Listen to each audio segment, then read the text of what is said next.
Question আছে ত্রিভুজ ABC এর AD তারপরে BE তারপরে CF এই তিনটা মধ্যমার যোগফল হচ্ছে 0 এটা করানো হয়েছিল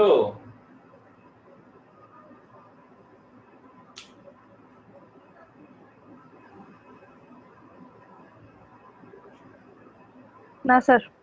আচ্ছা তাহলে এটা দেখো বলছে ত্রিভুজ ABC এর AD মধ্যমা। আচ্ছা বাকিগুলো পরে দিব স্যার। আমি AD মধ্যমা দিয়ে শুরু করি। দেখো ত্রিভুজটার তীর চিহ্নগুলো ইয়ার থেকে দেওয়া শুরু করছি। কিনাকর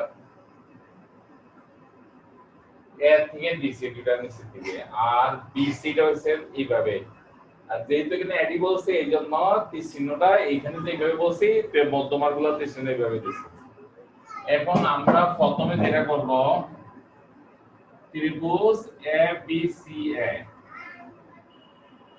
ভেক্টর যুগের ত্রিভুজ বিধি অনুসারে ত্রিভুজ বিধি অনুসারে কি কি এই এবি যোগ বিসি সমান সমান হয়ে কত এস।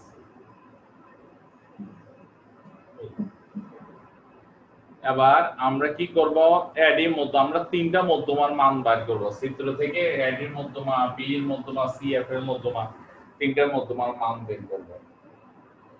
এডি এর মধ্যমা বের করতে গেলে ত্রিভুজ এবিডি নিতে পারি আমরা ত্রিভুজ এসিডি নিতে পারি যে কোনো একটা ত্রিভুজ নিব। তো আমরা ত্রিভুজ এবিডি নিয়ে এবিডি এবিডি ফর ত্রিভুজ এবিডি এর ভেক্টর যুগের ত্রিভুজ বিধি অনুসারে শিফা স্যার এটা কত নাম্বার?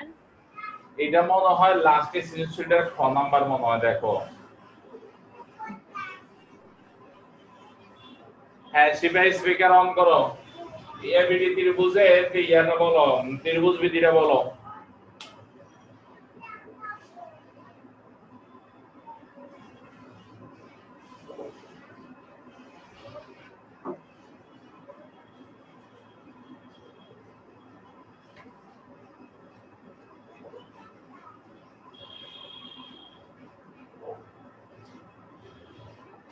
আচ্ছা অদরা বলো তো শিফা তো নাই মনে হয়। AB plus BD equal to AD. সূচনা স্পিকার অন নাই কেন? হ্যাঁ কি বলো আবার বলো একটু অদরা। AB plus BD equal to AD. হ্যাঁ AB প্লাস BD সমান হইছে AD। এবার আমরা কি করব এখানে BD রে লিখে ফেলবো যেহেতু AD মধ্যমা তাহলে BD হইছে BC এর অর্ধেক। এইজন্য লিখবো হাফ BC সমান AD। এবার সুতরাং AD এর দিকে নিয়ে আসি আর এটা পুরোটা দিকে নিয়ে আসি। আমি যাকে জিজ্ঞেস করব সাথে সাথে উত্তর দিয়ে না হয় এখানে ক্লাস করার দরকার নাই তো তুই ক্লাস থেকে বের হয়ে যা। সূচনা স্পিকারটা অন করো।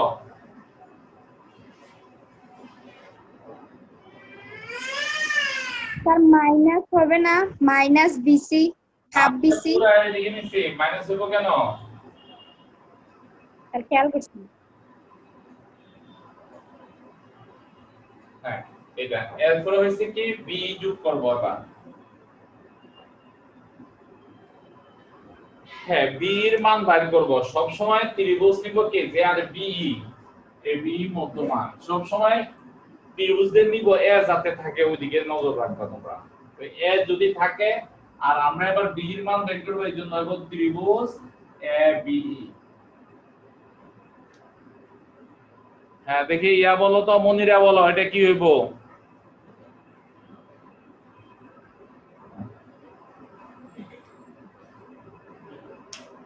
মনিরা ত্রিভুজটা বলো বিধিটা বলো। স্যার ABE ত্রিভুজের হ্যাঁ বি ত্রিভুজের ভেক্টর যুগের ত্রিভুজ বিধি স্যার এখানে AB plus BE equal to AE। এই AB প্লাস BE সমান AE। এখান থেকে আমরা BE এর মান বের করব। এই জন্য B টা এদিকে রেখে AB কে ওই দিকে ভাগ করে দিব AE। AE হচ্ছে AC এর অর্ধেক, এই জন্য হবে হাফ AC। আর AB টা ওই দিকে গেলে মাইনাস হয়ে যাবে। এই এরপরে আসো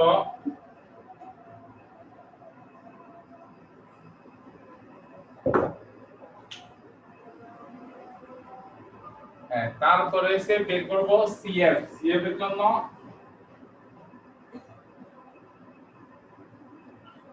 এটা শর্মি বলবা, ত্রিভুজ SCF শর্মির ত্রিভুজ ভিত্তিটা কি হবে?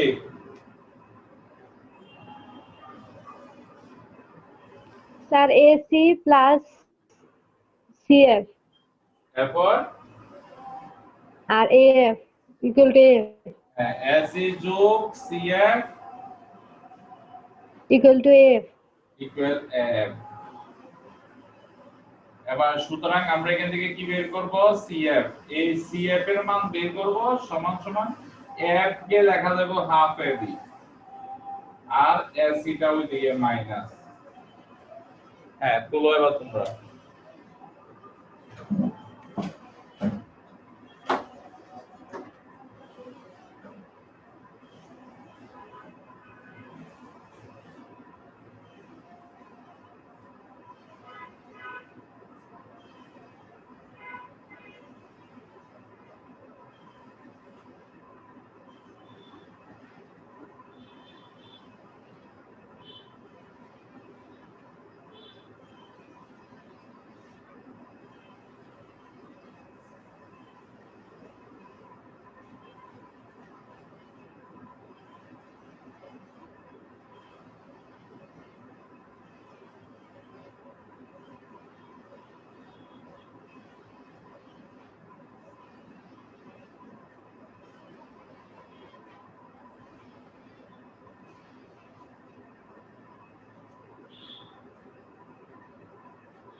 স্মরণ ভাই মনে আজকে করাইছে।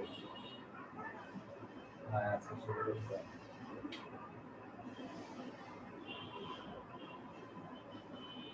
কি করবেন?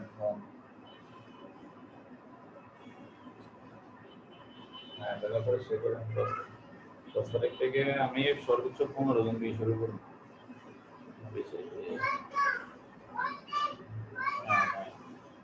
ঠিক আছে, 10 তারিখে সকাল দুপুরের দিকে দিবেন না সকালে দিবেন?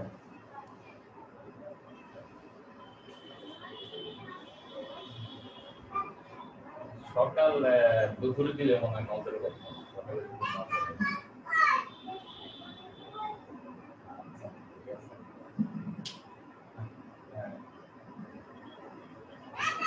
দাম হবে দেবো।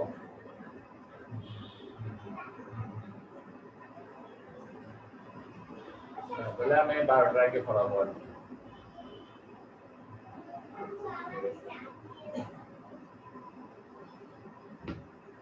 আচ্ছা এরপরে মান বসাও, এড এর মান বসাও। এড এর মান হচ্ছে ab plus half bc। be এর মান হচ্ছে কত? Half ac। মান বসাই দাও সবগুলা। Half ac minus ab। তারপরে হলো cf এর মান হাফ ab মাইনাস s। এবার একটু দেখো স্যার বিয়োগটা কিভাবে করতেছে। ab তো আর এদিকে নাই।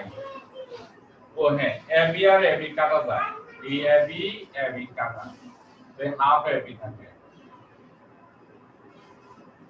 তারপরে দেখো bc আর কোথাও নাই, এজন্য bc বসে গেছে। এবার একটু মনোযোগ দাও, এখানে কি হইব? হাফ ac আছে, এখানে মাইনাস ac আছে। এটা দেখো হাফ ac, এর হচ্ছে মাইনাস ac। এটা থেকে এটা বিয়োগ করলে হবে কত? Minus half ac। মনোযোগ দাও, দেখো এখানে হাফ আছে আর এখানে একটা আছে। তো একটা থেকে হাফ চলে গেলে কি আর হাফ থাকে, আর এখানে বড় সংখ্যাটা হচ্ছে মাইনাস চিহ্ন, তো এইজন্য মাইনাস চিহ্ন করছে। এখানে হাফটা কমন দিব প্রথম, ab bc minus half ac। তারপর এখানে এই হাফ ab প্লাস bc প্রথমে বের করছিলাম, ab প্লাস bc মানে ac ছিল, এই minus half ac। Half ac কি হলো? 0। হ্যাঁ শেষ, এতটুকু।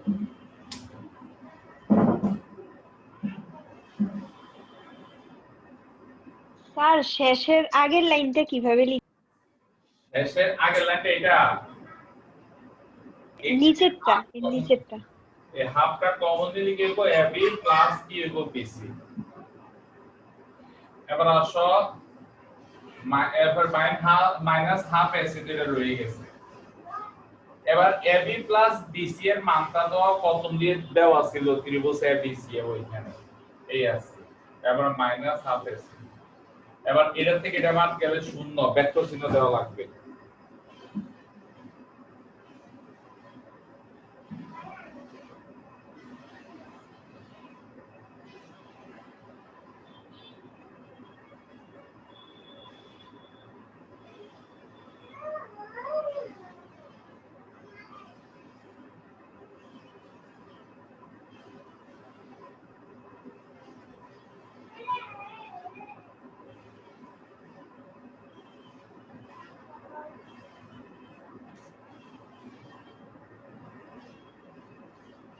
স্যার লিখছি। এরপরে তাহলে উদাহরণ 3, 4, 5 বুঝানো হয়েছে।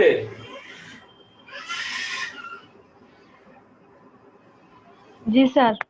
আচ্ছা তাহলে আছে না এই উদাহরণ 3, 4, 5 এখানে 11 থেকে 14 এগুলা করলে এই দুটো সৃজনশীল ফারা যায়। দুটো সৃজনশীলের মধ্যে এটা ছিল ব্যতিক্রম। আর এটা ভালো করে করতে হবে, গাইডে এরকম নাই। কথা কি বুঝছো নি? তাহলে এগুলা করলে উচ্চতর গণিত কমন পড়ে যায়, মানে এই ভেক্টরটা কমন পড়ে যায়, সমস্যা নাই কোনো জায়গায়। এরপরে তোমাদের অবজেক্টিভে কোনো কি সমস্যা হয়েছিল?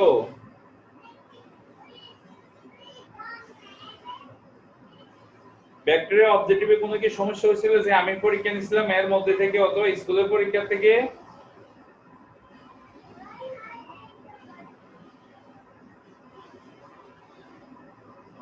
এরিয়ার কথা বলতো না। তো তোমরা এক কাজ করবো, এখন থেকে আস না পরীক্ষা দিতে হইব অথবা এভাবে নিব তোমাদের।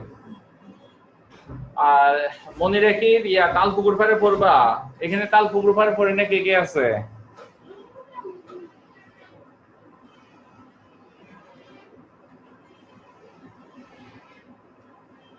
এখানে কি কেউ আসো তোমরা তাল পুকুর পাড়ে পড়বা?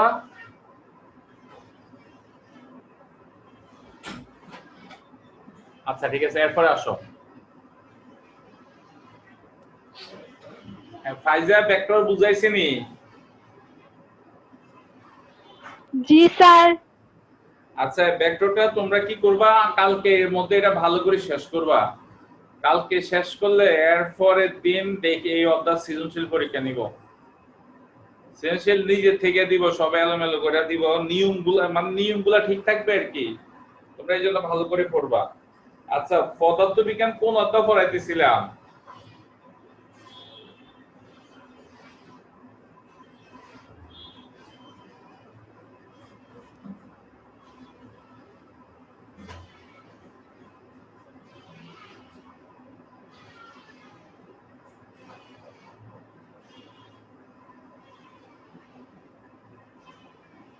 হ্যাঁ পদার্থবিজ্ঞান কোন সূচনা উচ্চতর মাধ্যমিকে একটা সমস্যা আছে ভেক্টরের।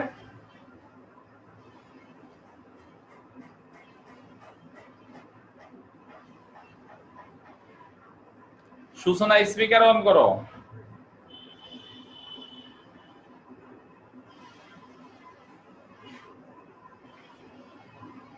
আর এই মেয়েটা মনে হয় স্পিকার অন করতে পারে না।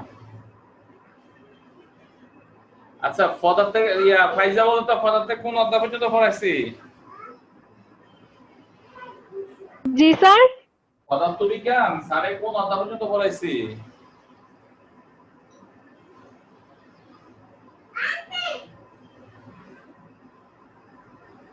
আর স্কুলে যে সেকেন্ড অনলাইন এক্সাম হয়েছে ওই সিলেবাস পর্যন্ত তো পড়াইছিলেন। সিলেবাস আর কি সিলেবাস পড়াইছিলাম না প্রথম থেকে আইতেছিলাম? প্রথম থেকে আইতেছিলাম। প্রথম কোন অধ্যায় না পড়াইছিলাম? চতুর্থ অধ্যায় পর্যন্ত আসছেন। চতুর্থ অধ্যায়, পঞ্চম অধ্যায় তো পড়াইছি। পঞ্চম শেষ হয়েছিল না?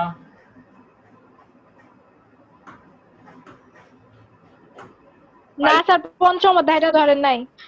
আচ্ছা পঞ্চম অধ্যায় ধরি। পঞ্চম অধ্যায়ের নাম কি? পদার্থের অবস্থা ও চাপ। আচ্ছা পদার্থের অবস্থা এবং চাপ। চাপ তো তোমরা জানো, চাপ কাকে বলে? স্যার আপনি পরীক্ষা রুটিন দিয়ে দিয়েছেন, কয়টার থেকে পরীক্ষা? পরীক্ষা ওই আগের মতো কটার দিকে না নিতাম আগে? আরে একটা এবার কিন্তু যে নাম্বার কম পাইবো তারা কিন্তু করবো, গার্ডিয়ানকে ডাকবো, মানে কল দিব সাথে সাথে। গতবারে তো আর ওই স্কুলের পরীক্ষা সাফার কিছু বলি নাই, এবার সাথে সাথে কল দিব যে নাম্বার কম পাইছে কেন এগুলোর জন্য। আচ্ছা স্যার নভেম্বরের প্রথম থেকে কি পরীক্ষা হবে? নভেম্বর 1 তারিখ থেকে পরীক্ষা। আবার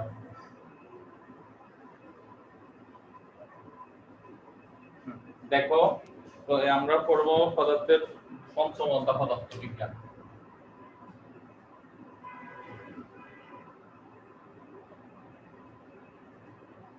প্রথম হচ্ছে চাপ।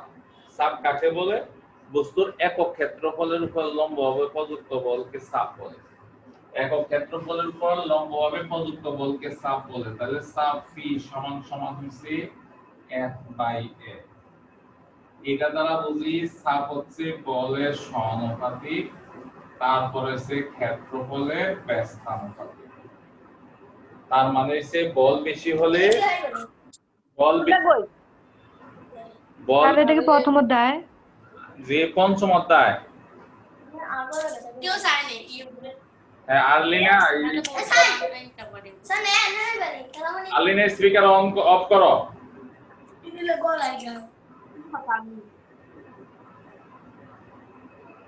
হ্যাঁ তাহলে এটা হচ্ছে কি, চাপ হচ্ছে বলের সমানুপাতিক, বল বেশি হলে চাপ বেশি হবে, বল কম হলে চাপ কম হবে। ক্ষেত্রফল বেশি হলে চাপ কম হবে, ক্ষেত্রফল কম হলে চাপ বেশি হবে। এই জন্য আমরা কতগুলো উদাহরণ জানি। একটা উদাহরণ হচ্ছে এরকম যে ভূতা সূর্য অপেক্ষা, সূর্য বানান কেমনে রে? আচ্ছা আমি লিখতে পারতাম না, তোমরা লিখো। ভূতা সূর্য অপেক্ষা ধারালো ছুরি দিয়ে ফল কাটা সহজ কেন?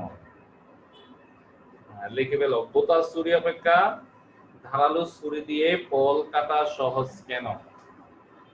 তারপরে হইছে হিলযুক্ত জুতা দিয়ে রাস্তা দিয়ে হাঁটলে হিল ঢুকে যায় কেন মাটিতে? এরকম উদাহরণ। এরপরে উদাহরণ আসে যে খালি পায়ে ইটের খোয়ার উপর দিয়ে হাঁটলে ব্যথা করে কেন, মানে এরকম অনেকগুলা মানে উদাহরণ পাইবা। তো আমি প্রথম বোতা ছুরি দিয়ে ফল অপেক্ষা ধারালো ছুরি দিয়ে ফল কাটা সহজ কেন এটা বোঝাই। এটা বুঝাইতে গেলে আমরা আগে বাংলায় লিখবা চাপ সমান সমান বল বাই ক্ষেত্রফল। আগে বল চাপের গুণগান গাইবা, চাপ সমান সমান বল বাই ক্ষেত্রফল। চাপ অর্থাৎ চাপ হচ্ছে বলের সমানুপাতিক ক্ষেত্রফলের ব্যস্তানুপাতিক। বল বেশি হলে চাপ বেশি হবে, বল কম হলে চাপ কম হবে। আবার ক্ষেত্রফল বেশি হলে চাপ কম হবে, ক্ষেত্রফল কম হলে চাপ বেশি হবে। এবার আসো বোতা ছুরির ক্ষেত্রফল বেশি, এর জন্য চাপ অনুভূত হয় কি কম, যার কারণে ফল কাটাটা কষ্টকর। আর ধারালো ছুরির ক্ষেত্রফল হচ্ছে কম, চাপ অনুভূত হয় বেশি, যার কারণে ফল কাটাটা সহজ। এইভাবে এরপর দেখো ইটের খোয়ার উপর দিয়ে খালি পায়ে হাঁটলে ব্যথা করে কেন, কারণ হচ্ছে ইটের খোয়ার ক্ষেত্রফল থাকে কম। কম ক্ষেত্রফল আগে কিন্তু চাপেরই ওয়াজ করিয়ে চাপ যে বলের সমানুপাতিক আর ক্ষেত্রফলের ব্যস্তানুপাতিক করে একটু বুঝে আসবে। আয়সা এখানে 2 লাইনে কথা বলে শেষ করবা। ইটের খোয়ার ক্ষেত্রফল হচ্ছে কম, এই জন্য চাপ অনুভূত হয় বেশি, যার কারণে আমরা ব্যথা পাই। তারপরে হিলযুক্ত জুতা অপেক্ষা হিলযুক্ত আর ফ্ল্যাট জুতা অপেক্ষা হিলযুক্ত জুতা মাটিতে বেশি প্রবেশ করে কেন, কারণ হচ্ছে কি ফ্ল্যাট জুতার ক্ষেত্রফলের তুলনায় হিলযুক্ত জুতার ক্ষেত্রফলটা থাকে কম, যার কারণে ফ্ল্যাট জুতা অপেক্ষা হিলযুক্ত জুতার কি হয় চাপ অনুভূত হয় বেশি, এই কারণে এটা মাটিতে ঢুকে যায়। এইভাবে আছে না তোমরা ব্যাখ্যাগুলো শিখবা, উদাহরণগুলো লাগবে। এরপরে সবচেয়ে বড় কথা হচ্ছে কি এখানে এই দেখো ক্ষেত্রফল, এই যে বলটা হচ্ছে ভেক্টর রাশি আর ক্ষেত্রফলটা হচ্ছে স্কেলার রাশি। বলকে মানে ভেক্টর রাশি কি স্কেলার রাশি দ্বারা ভাগ করলে ভেক্টর রাশি হওয়ার কথা, ভেক্টর রাশিকে স্কেলার রাশি দ্বারা ভাগ করলে গুণ করলে ওটা ভেক্টর রাশি হওয়ার কথা। কিন্তু এখানে এই চাপটা ভেক্টর রাশি না, চাপটা স্কেলার রাশি। কেন স্কেলার রাশি, কারণ চাপ যে রাশি এই রাশিটা বেশির ক্ষেত্রে প্রয়োগ হয় তরল এবং বায়বীয় পদার্থের ক্ষেত্রে। দেখো আবার বলি এখানে চাপটা গাণিতিক নিয়ম অনুসারে ভেক্টর রাশি হওয়ার কথা, কারণ ভেক্টরকে স্কেলার রাশি দ্বারা ভাগ করলে ভেক্টর হয়, কিন্তু এটা এখানে স্কেলার রাশি এই কারণে ধরা হয় চাপ বেশির ক্ষেত্রে প্রয়োগ হয়েছে কি তরল পদার্থ এবং বায়বীয় পদার্থের ক্ষেত্রে। এখন তরল পদার্থ এবং বায়বীয় পদার্থের ক্ষেত্রে তরল পদার্থ যে কোনো বস্তুকে চতুর্দিক থেকে লম্বভাবে বল প্রয়োগ করে, চতুর্দিক থেকে করে। বায়বীয় পদার্থেও কি করে যে কোনো একটা বস্তুর দিকে চতুর্দিক থেকে লম্বভাবে বল প্রয়োগ করে। যেহেতু চারিদিক থেকে বায়বীয় পদার্থ এবং তরল পদার্থ বল প্রয়োগ করে আর চারিদিক থেকে বলার কারণে এখানে কোনো নির্দিষ্ট দিক নাই, যার কারণে এটা ভেক্টর রাশি না, এটা হচ্ছে কি স্কেলার রাশি। মাথায় রাখবা চাপ হচ্ছে কি স্কেলার রাশি। এবার আসো চাপের তো সূত্র একক, চাপের একক হচ্ছে প্যাসকেল, আরেকটা একক আছে নিউটন মিটার স্কয়ার। এটা তাহলে এইভাবে আছে না, এগুলা নিউটন পার মিটার স্কয়ার এইভাবে করবা। কারণ বলের একক নিউটন, ক্ষেত্রফলের একক হচ্ছে কি মিটার স্কয়ারের উপরে উঠছে, এটা হইছে। তাহলে এটা বলো প্যাসকেল কাকে বলে, মানে 1 প্যাসকেল বা প্যাসকেল কাকে বলে, সাথে সাথে এটাও শিখতে হবে কাকে বলে।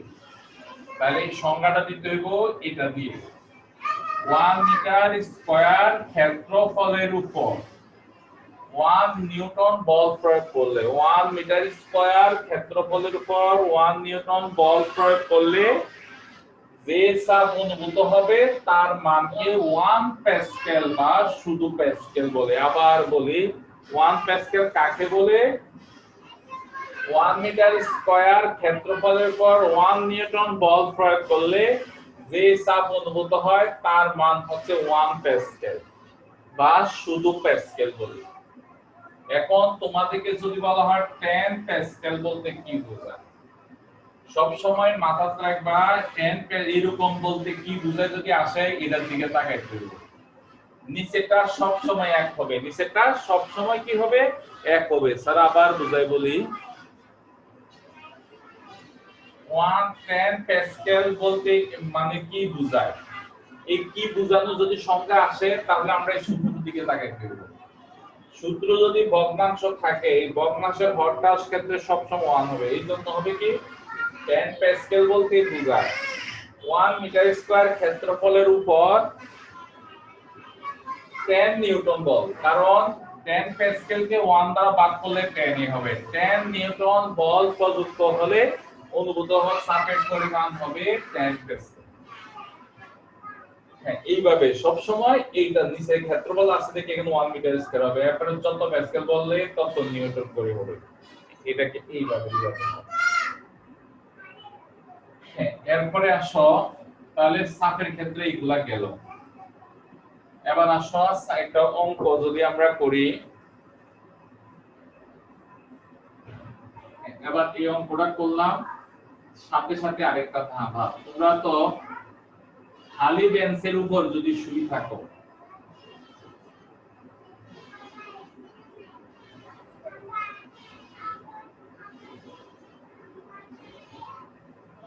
আচ্ছা প্রশ্ন হয়েছে খালি বেঞ্চের উপর শুয়ে থাকলে চাপ বেশি হবে না দাঁড়ায় থাকলে চাপ বেশি হবে?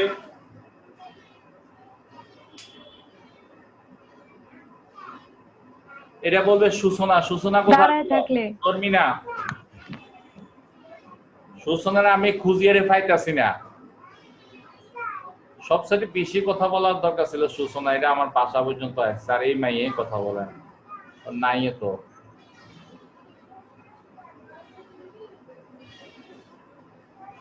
আচ্ছা ইয়া বলো, সোয়া একটু ব্যাখ্যা দাও তো। স্যার দাঁড়িয়ে থাকলে।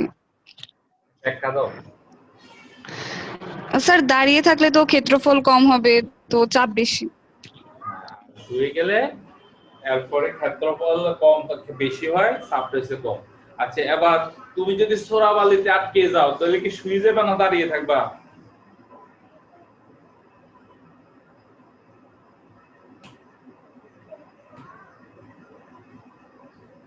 হ্যাঁ তাজিন বলো তো সোরাবালি চিনো?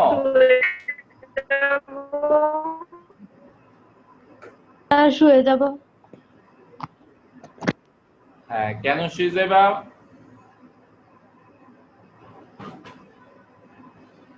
আনিকা বলো তো, ওই কে জানি বলছে শুয়ে যাবা, আনিকা বলো কেন শুয়ে যাবা?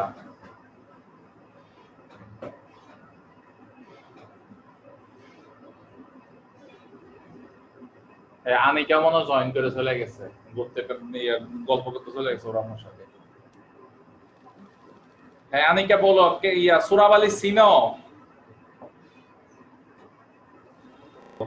মানুষ মারা যায়। তো যাক এইটা হচ্ছে কাহিনী। এখন আসো আমি একটা বস্তু চিত্র আঁকছি, বস্তুটার বহর হয়েছে 2 কেজি। এখন এটা বিভিন্ন পৃষ্ঠের চাপের মান নির্ণয় করবা। বিভিন্ন পৃষ্ঠের চাপ বলতে এটা তো ক্ষেত্র 3 প্রকার ক্ষেত্রফল আছে। একটা হইছে দৈর্ঘ্য আর প্রস্থ নিয়ে ক্ষেত্রফল, আরেকটা হচ্ছে প্রস্থ আর উচ্চতা নিয়ে ক্ষেত্রফল, আরেকটা হচ্ছে দৈর্ঘ্য আর উচ্চতা নিয়ে ক্ষেত্রফল। তো তিনটা ক্ষেত্রফল বার করবা, প্রথম সবগুলো তুলে মিটারে অবশ্যই মিটারে নেওয়া লাগবে। এম হইছে 2 কেজি। এগুলা দৈর্ঘ্য প্রস্থ উচ্চতা গুলো লেখা মিটারে নিবে। এরপরে চাপ P1 বার করবা।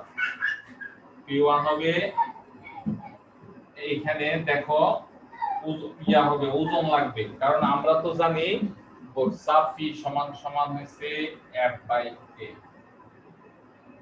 এখানে F হচ্ছে বস্তুর ওজন, W/A। এখন W হচ্ছে কত mg/A1। এবার A1 এর জন্য বের করবা, P1 এর মান বের করবা। এই P1 এর মান F/A1, P2 এর মান হবে F/A2, তারপরে P3 এর মান হবে F/A3। তো এখন তোমার কাজ হলো কি উপরে এইগুলা তো বাইর করা আর F equal W equal M যেটা আলাদাভাবে বের করা। হ্যাঁ, এগুলা বের করা পরে করবা। তুমি তথ্যগুলো তোমরা লিখে নাও, সলিউশন করে ফেলবে এটা।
হ্যাঁ, তোলা হলে বলো।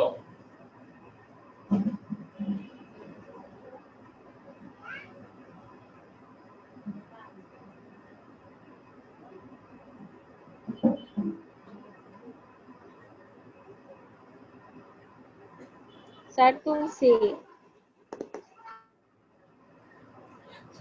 এরপরে আসো ঘনত্ব। বই আছে না একেবারে, তোমরা এই যে অবজেক্টিভ পরীক্ষা বারবার খারাপ করতেছো বই কম পড়ার কারণে, কিন্তু বইটা একেবারে খুব ভালোভাবে পড়বা।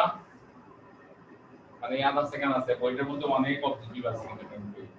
এবার আসো ঘনত্ব। ঘনত্বটা কি? ঘনত্ব হচ্ছে বস্তুর একক আয়তনের ভরকে ঘনত্ব বলে। ঘনত্ব হচ্ছে বস্তুর একক আয়তনের ভরকে ঘনত্ব বলে।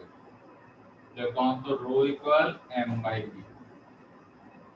তো এই ঘনত্বের মাত্রা এবার আসে এখানে রো সমানুপাতিক m আর রো ব্যস্তানুপাতিক 1 বাই v।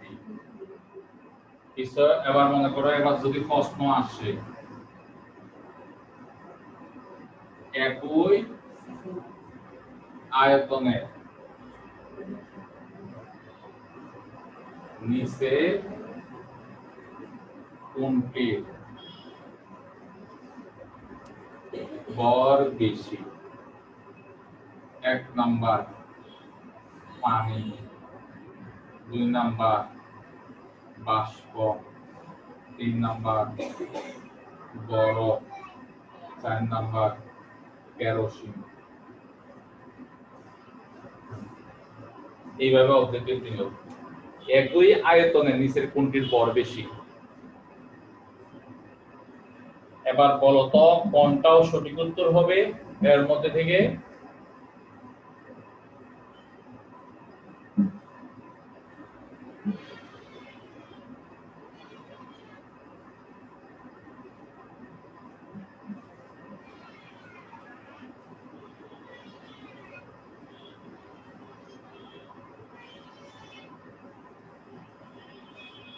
একজন বলতে পারবা না?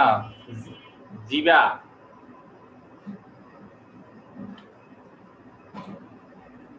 জি স্যার। কোনটার ভর বেশি হবে একই আয়তনের?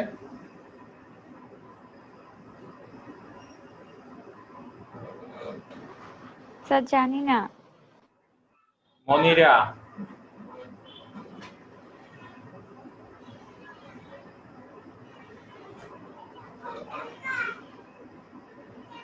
আচ্ছা, একজনে বললে তো বাধা দিব না তো। কি হইছে? রিম জিম আর মানে রিম আর ফাইজা, তোমরা বলতেছ না কেন?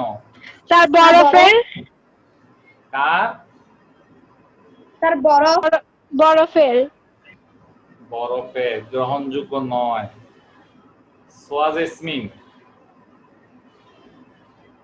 স্যার পানি। হ্যাঁ, পানির ভর বেশি, ব্যাখ্যা করো।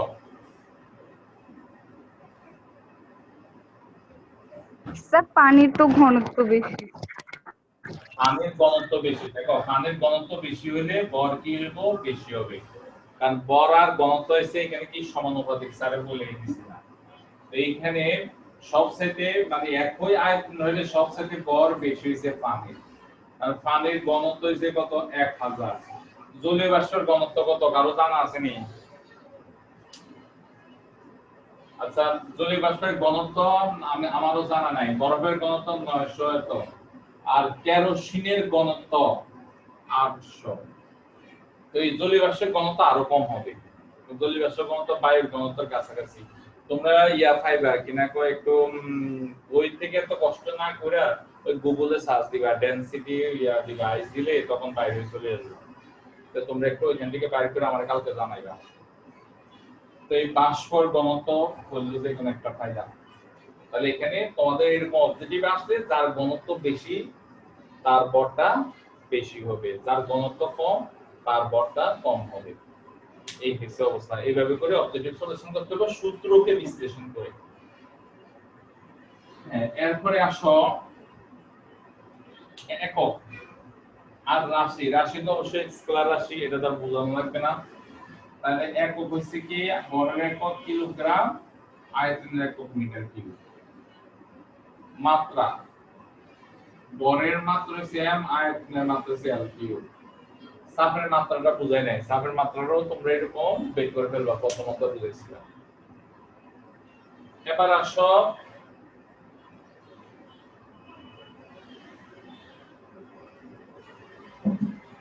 আবার অনেক সময় আছে না, ওই একই ভরের ওই রকম অবজেক্টিভ দিয়ে দিব, আবার একই ভরের নিচের কোনটির আয়তন বেশি হবে।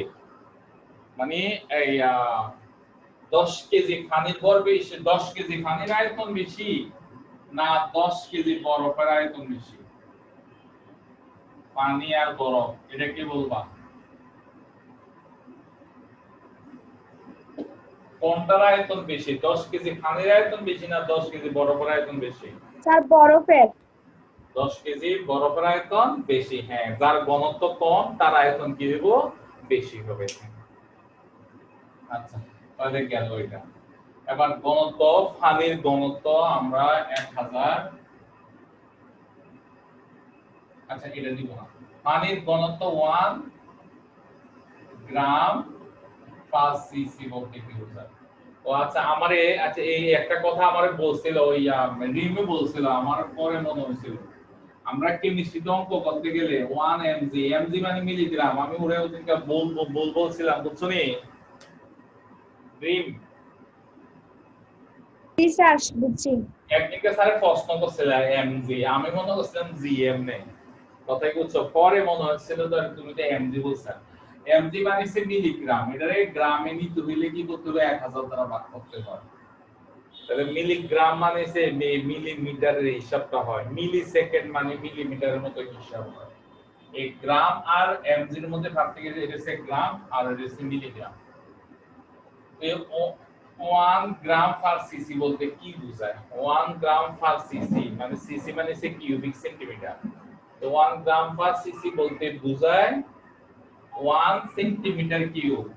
1 সেন্টিমিটার কিউব আয়তন বিশিষ্ট পানির আয়তন, পানির ভর 1 গ্রাম। এটা দ্বারা এটা বোঝায়। আবার যদি বলে 1000 কেজি পার মিটার কিউব বলতে কি বোঝায়? তাহলে এটা বলতে বোঝায় 1 মিটার কিউব আয়তন বিশিষ্ট পানির ভর হইছে 1000 কেজি। এই দুইটা দ্বারা দুটা বোঝায়।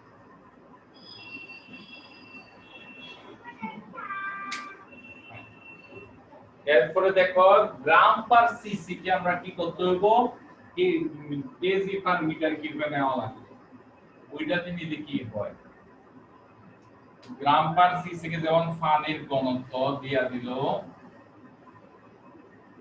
1 গ্রাম পার সিসি, তুমি অঙ্ক করতে গেলে এটাকে অনেক সময় এটা রাখলেও হয়, অন্য এককগুলো আবার কিন্তু এই এককে, এই এককটার নাম কি, এটা কোন প্রকারের একক কে বলতে পারবা, এই এককটা কোন প্রকারের, আর একক কয় ধরনের লেখা হয়।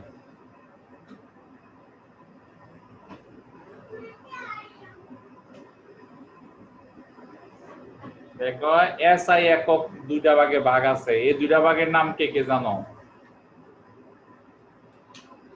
একটা হইছে এম কে এস, আর এটা হচ্ছে সিজিএস, দুইটা একক। এম কে এস মানে হচ্ছে মিটার, কিলোগ্রাম, সেকেন্ড। সিজিএস মানে হচ্ছে সেন্টিমিটার, গ্রাম, সেকেন্ড। এই দুইটা একক আছে, এসআই এককের এই দুইটা একক, দুইটা পদ্ধতি। এই পদ্ধতিটা হচ্ছে কি সিজিএস পদ্ধতি আছে, আমরা এটাকে এখন এমকেএস পদ্ধতিতে নিব।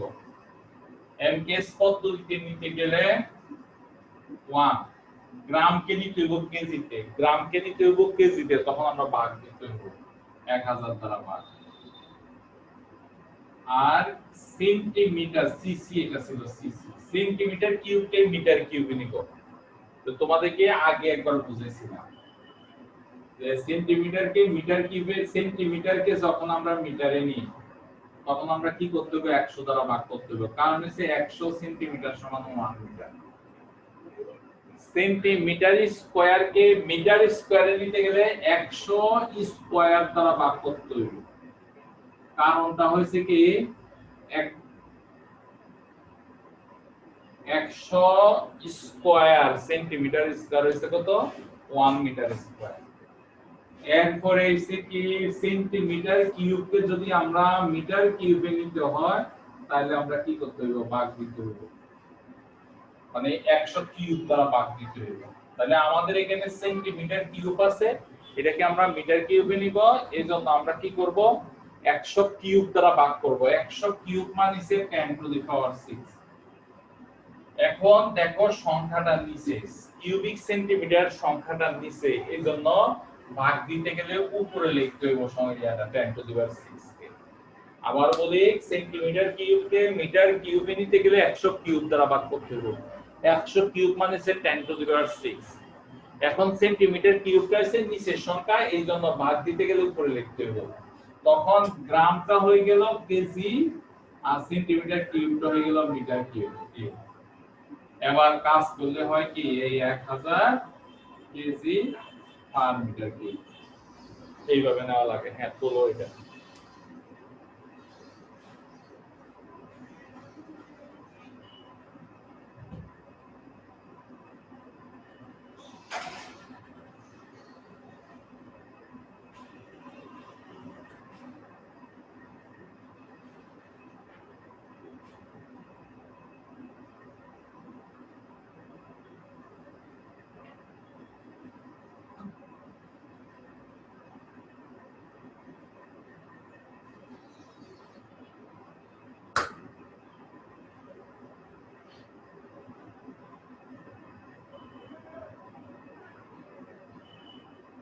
স্যার, বলো।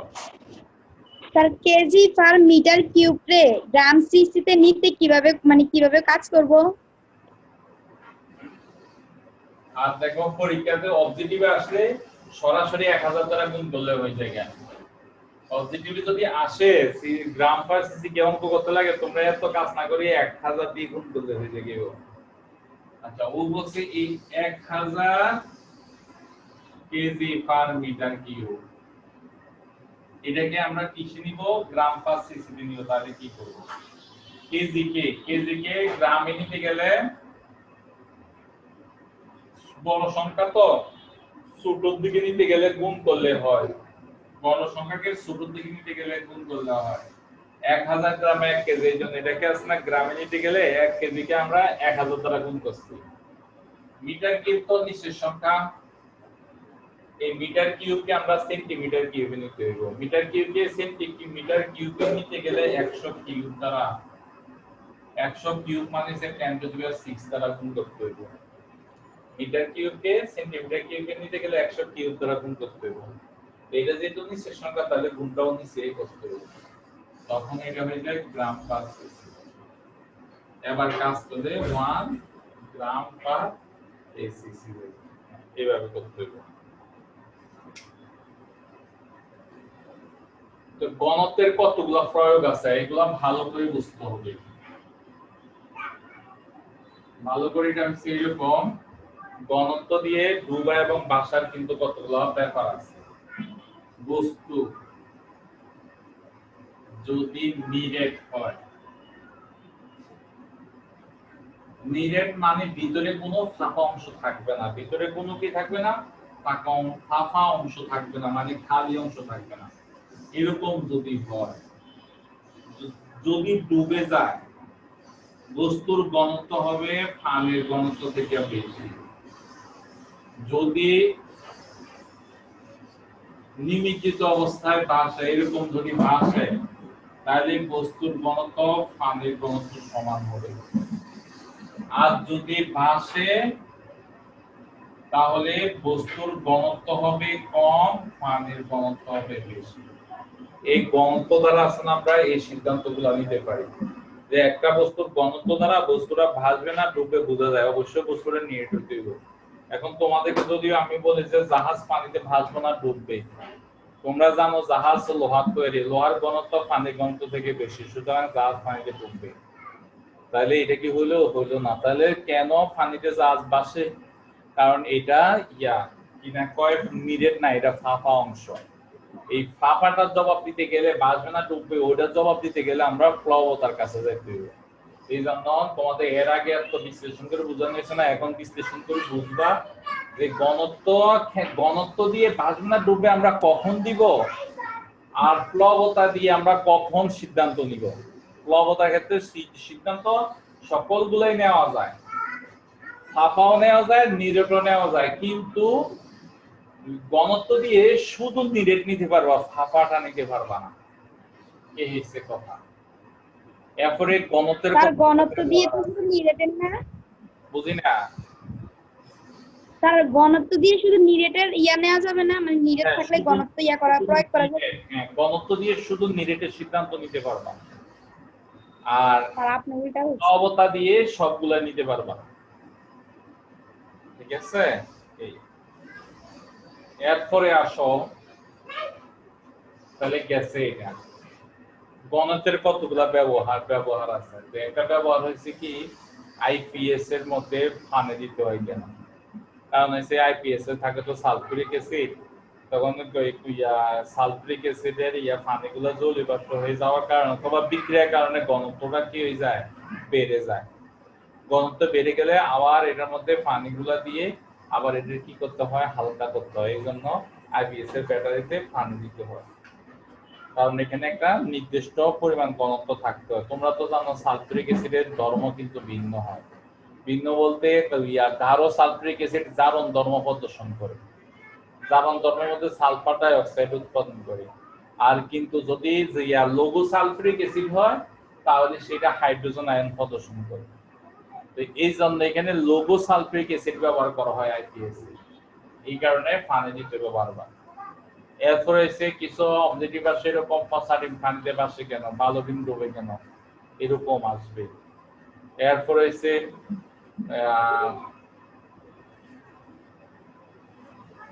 হিলিয়াম ভর্তি অথবা হাইড্রোজেন ভর্তি। তার পচা ডিমেরটা আরেকবার বলেন। কোনটা? পচা ডিমেরটা। পচা ডিম পানিতে ভাসে কেন, কিন্তু ভালো ডিম পানিতে ডুবে কেন? কারণ পচা ডিমের ঘনত্ব পানির ঘনত্ব থেকে কম, ভালো ডিমের ঘনত্ব পানির ঘনত্ব থেকে বেশি, দেখে ওইটা ডুবে দেখে।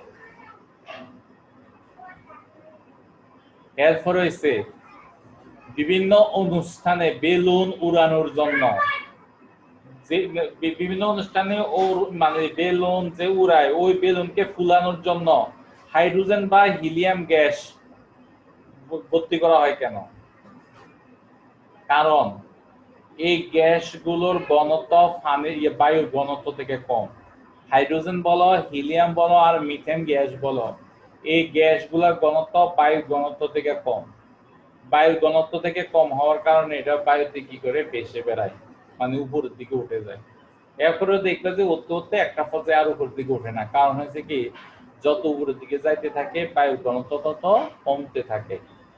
এই জন্য একটা লেভেলে গিয়ে বেলুনের ভিতরে যে গ্যাস আছে তার ঘনত্ব আর বায়ুর ঘনত্ব সমান হয়ে যায়, এই জন্য আর এটা উপরে ওঠে না। তাহলে এই এতটুকু করবা তোমরা, ঘনত্ব পর্যন্ত একেবারে ভালোভাবে তোমরা করে নিবা। এই এবার আসো ঘনত্বের অঙ্ক করি। একটু আগে একটা অঙ্ক দিচ্ছি তোমাদের আমি, ওই অঙ্কটার ঘনত্ব নির্ণয় করবো আমরা। ওই অঙ্কটার ঘনত্ব নির্ণয় করতে গেলে আমাদের ঘনত্ব রো ইকুয়াল হচ্ছে m বাই v। তো এই ঘনত্ব তাহলে v কি হইব? v হবে a b c। এর মান ছিল 10 সেন্টিমিটার, b ছিল ভুলে তো গেলাম না, 20 ছিল a, c ছিল মনে হয় 10 আর b ছিল 10, c ছিল 6 সেন্টিমিটার। পুরাটা গুণ করে করতে হবে 1200 সেন্টিমিটার কিউব। আর ভর ছিল 2 কেজি, তার মানে হইব কত? 2000 গ্রাম। আমি এইভাবে নিতে পারি ঘনত্ব বের করতে গেলে। এরপরে আসো রো সমান কত? আমরা তো জানি রো ইকুয়াল আছে m বাই v। m এর মান হচ্ছে 2000 আর রো এর b এর মান হচ্ছে 1200 গ্রাম পার সিসি। হ্যাঁ, এবার ভাগ করলে কত হয় এটা দেখো।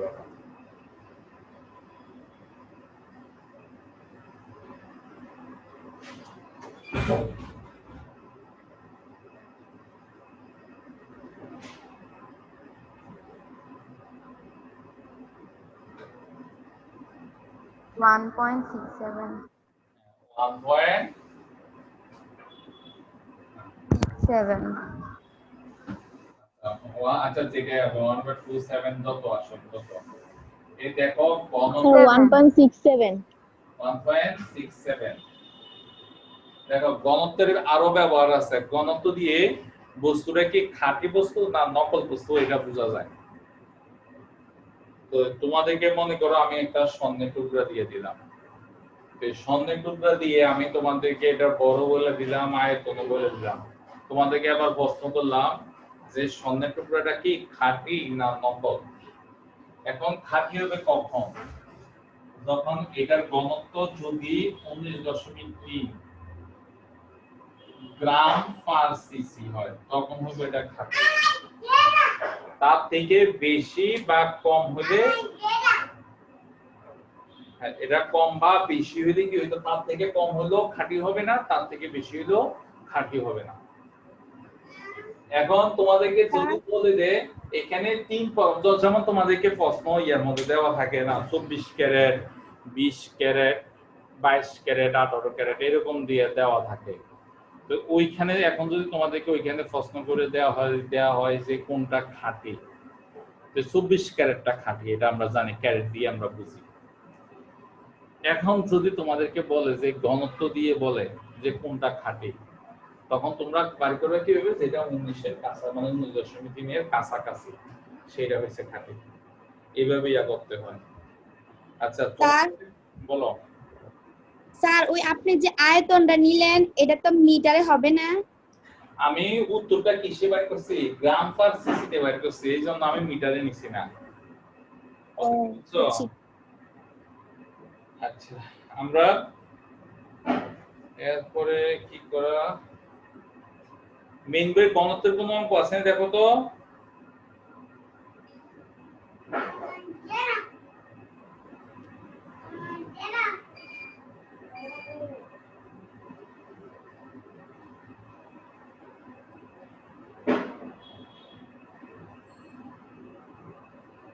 তার বইয়ে উদাহরণে কোন অঙ্ক আছে কিনা দেখো ঘনত্বের। স্যার আছে একটা অঙ্ক।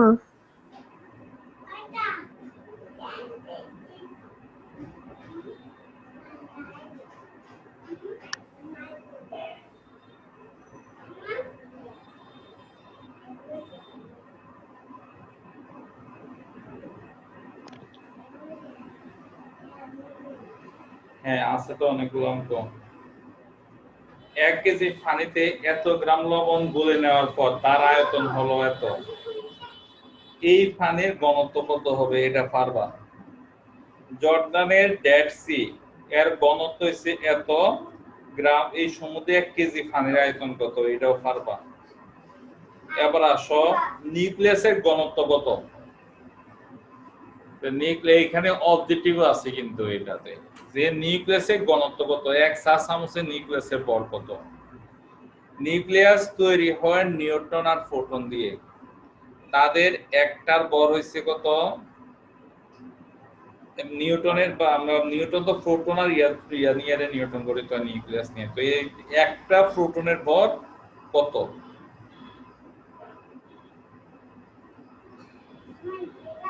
তাহলে একটার ভর হইছে 1.6 এত কেজি, তাদের ব্যাসার্ধ আনুমানিক এটা মুখস্থ করতে হইব 1.25 ফেম টু মিটার। এটা এফএম দ্বারা বোঝায় ফেম টু মিটার। ফেম টু মিটারকে কিসে নিতে হইব, মিটারে নিতে হইব, কারণ আমরা ওই ভরটা কেজিতে দেওয়া আছে এই জন্য এটাকে কিসে নেওয়া লাগবে, মিটারে নেওয়া লাগবে। কাজে নিউটন বা ফোটনের ঘনত্ব বের করতে পারলে সেটাকে নিউক্লিয়াসের ঘনত্ব হিসাবে ধরতে পারি। তাহলে নিউক্লিয়াসের ঘনত্ব rho equal m by v, এবং আমরা তো একবারে চোখ তো দেখো এইখানে কি করছে, নিউক্লিয়াসের ঘনত্ব বের করতে চাই আর সূত্র তো আমরা জানি rho equal m by v, কিন্তু এইখানে নিউক্লিয়াসটা গোলাকার কল্পনা করে দেখা গোলক আকৃতি কল্পনা করে দেখা এটার আয়তন হচ্ছে 4/3 পাই আর কিউব, এই গোলকের সূত্র ব্যবহার করছি। হ্যাঁ এটা তাহলে একটা নিউক্লিয়াসের ঘনত্ব তোমরা এটা বের করবে এইভাবে। এই সংখ্যাটি যে কত বিশাল আছে এত বল লাগবে না। 1 চা চামচে মোটামুটি 1 সিসি জিনিস ধরে, যে 1 চা চামচে যে জিনিস যেটা ধরে সেটা হচ্ছে 1 সিসি মানে 1 সেন্টিমিটার কিউব। তো উপরের প্রশ্ন বলছে কি 1 চা চামচে নিউক্লিয়াসের ভর কত।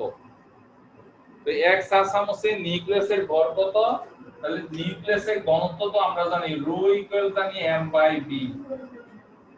তো এই রো নিউক্লিয়াসের ঘনত্ব একটু আগে বাইর করছি আমরা, তাহলে m ইকুয়াল v রো, তাহলে রো এর মানটা বসা দিব আর v তো 1 সিসি, 1 সিসি কে আমরা মিটার কিউবে নিলে হবে কত 10 ইনভার্স 6 মিটার কিউব।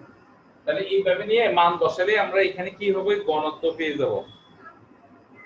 হ্যাঁ এইটা অবজেক্টিভও আসে আবার যে 2 নিচের কোণটি পৃথিবীর সকল মানুষের সম্মিলিত বড় অবজেক্টিভে আসে, তাহলে কত 2 × 10⁻11 কেজি, এটা হচ্ছে পৃথিবীর সমস্ত মানুষের ভর।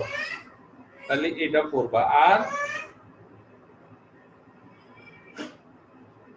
আরেকটা কোনটা না, আচ্ছা এটা করবা, ঘনত্বটা শেষ। তাহলে এতটুকু, তাহলে ফরা এতটুকু তোমাদেরকে এরপরের ফাইভেটে কিন্তু ফরা জিজ্ঞেস করবো। এখন ফরান হচ্ছে ফরান নেওয়াটা কিন্তু আমি গুরুত্ব দিব, যতটুকু পড়াইছি ততটুকু জিজ্ঞেস করবো, মুখোমুখি স্পিকার অন রেখে সাথে সাথে পড়া বলতে না পারলে এবার খবর আছে। তোমাদের উচ্চতর গণিতের অধ্যায়টা ভালোভাবে পড়বা, পরশু পরীক্ষা নিব সৃজনশীল। আর এই অধ্যায়টা এতটুকু পড়া, তোমাদের তো রুটিন দিছি বাংলা ইয়াটা প্রথম পত্র 3টা মনে হয় ওইটা কালকে রাত্রে 9:30টার দিকে পরীক্ষা, তারিখগুলো দেওয়া আছে। পরীক্ষাগুলো খুব সিরিয়াস ভাবে দিবে যে এই পরীক্ষাগুলো দিতেছি, আর কারোর সাথে শেয়ার করে দিবে না পরীক্ষাগুলো। তো সবাই ভালো থেকো। সোমবারে স্যারের প্রত্যেকটা সোমবার আছে কিবা সোমবার, প্রত্যেকটা প্রতিদিন সোমবারে স্যার একটু স্কুলে যাওয়া লাগবে। এখন সকালে কি কারো প্রাইভেট থাকে যে 8টা থেকে 9:30, মানে 8টা থেকে 8টার দিকে কারো প্রাইভেট থাকে? না স্যার। আচ্ছা সবাই মিলে সকালবেলা রবিবার ওই কিনাকা সোমবারে সকাল 8টার দিকে পড়ায় দিব। আগামী প্রাইভেট একটু মনে করে দিও। তো ঠিক আছে, ভালো থেকো। আর সবাই সোমবারে 8টায় এখন হ্যাঁ প্রতি সোমবারে 8টায় থাকবো আর কি। বিকালে 4টার দিকে না দিয়া। আর সবাই আচ্ছা, একটু পড়ালেখা ধৈর্য যদি স্বাভাবিক থাকতো, এতদিন তোমাদেরকে কোনো গার্ডিয়ান বা কোনো টিচারের পড়ালেখার কথা বলা না লাগতো, নিজের তাগিদে স্কুলের পরিবেশে নিজেরাই পড়তা। দেখতে যে ক্লাসে সবাই ক্লাসে বসে বসে পড়ে, তোমরা নিজেরাও পড়তা। একটা পরীক্ষার একটা ভাব চলে যেত, কারণ টেস্ট পরীক্ষা তো অক্টোবর মাসে এই মাসেই হইতো, বুঝছো নি? তো এই জন্য তোমরা একটু নিজ দায়িত্বে একটু পড়ালেখা করো, না হলে অনেক পিছিয়ে যাবে। তো ঠিক আছে, সব ভালো থেকো, আল্লাহ হাফেজ। আসসালামু আলাইকুম স্যার।